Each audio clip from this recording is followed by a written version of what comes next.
সর্বস্তরের মানুষের অংশগ্রহণে যে বিপ্লব হলো, অত্যাচারী শাসকের পতন হলো, তারা পালিয়ে গেল। আমরা মনে করি শহীদ আবরার ফাহাদের জীবনদানই হচ্ছে এই ফ্যাসিবাদী অত্যাচারী শাসকের বিরুদ্ধে যে সংগ্রামের সূচনা হয়েছিল তার ভিত্তিমূলই তৈরি করেছিল আবরার ফাহাদের জীবন। আবরার ফাহাদের জীবনই হচ্ছে, তার আত্মদানই হচ্ছে কিন্তু ধারাবাহিকভাবে বিশ্লেষণ করলে ফ্যাসিবাদ বিরোধী আন্দোলনের এই পটভূমি কিন্তু তৈরি করেছিল।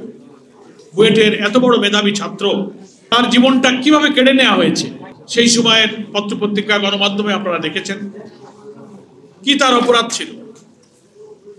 সেই সময়ে ভারতীয় আধিপত্যবাদ বাংলাদেশের পানি, বিদ্যুৎ, কয়লা, নানান সম্পদ যেভাবে লুটে নিচ্ছিল এবং যে বৈষম্য করছিল ভারত বাংলাদেশের সাথে, অসম চুক্তির বিরুদ্ধে সে তার ফেসবুক স্ট্যাটাসে কিছু পোস্ট দিয়েছিল। তারপর দিনই তার উপরে নিষ্ঠুরভাবে ছাত্রলীগের ছেলেরা বুয়েটের শেরেবাংলা হলে তার উপরে নির্মম নির্যাতন হচ্ছে। আবরারের উপরে নিষ্ঠুর নির্যাতনের ওই কাহিনী যারা পড়েছেন, দেখেছেন, চোখে পানি রাখতে পারেননি। দেশের সেরা বিদ্যাপীঠ বুয়েটের একটা মেধাবী ছাত্রকে, সেই বিদ্যাপীঠের ছাত্র তার সহকর্মীরা, যে আবরার ফাহাদ কোনো রাজনৈতিক দল বা কোনো ছাত্র সংগঠনের সাথে জড়িত ছিল না, সে নামাজ পড়তো, চলাফেরায় তাকে মনে হতো শিবির করে, একটু ভালো ছেলে, চলতে গেলে তার টাকটুর উপরে কাপড়, তাহলে তুমি শিবির করো, হলের মধ্যে সকালে কোরআন পড়ো, লোকদের নামাজে রাখো, তাহলে তুমি শিবির। বিশ্বজিৎকে হত্যা করেছে তা হিন্দু ছেলে, তাকে হত্যা করেছে তা বলে শিবির সন্দেহ করে। সে বলেছে আমি হিন্দু, তাও তাকে ক্ষমা করেনি। তো আবরার ফাহাদের যতটুকু জানা গেছে সে কোনো ছাত্র সংগঠনের সাথে যুক্ত ছিল না। দেশপ্রেমিক মেধাবী ছাত্র হিসেবে ভারতীয় আধিপত্যবাদকে সে কখনো বরদাস্ত করেনি।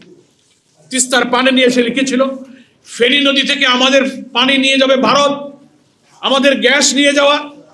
তারপরে সে কলকাতার বন্দরের ইতিহাস ওই ফেসবুক স্ট্যাটাসে লিখেছিল, স্বাধীনতার অব্যবহিত পর যখন বাংলাদেশে মোংলা বন্দর তৈরি হয়নি, এখানে পোর্ট ছিল না, 6 মাসের জন্য তখন তদানীন্তন পূর্ব পাকিস্তান সরকার কলকাতা বন্দর ব্যবহার করার জন্য অনুমতি চেয়েছিল ভারতের কাছে, ভারত যে অনুমতি দেয়নি। সেই ভারত আবার আমাদের মোংলা বন্দর, চট্টগ্রাম বন্দর ব্যবহার করা, আমাদের বিদ্যুতের ট্রানজিট করিডোর ব্যবহার করে কানেক্টিভিটির ধোঁয়া তুলে আমাদেরকে আধিপত্যবাদের নানান ছবলে তারা গ্রাস করতে শুরু করেছিল।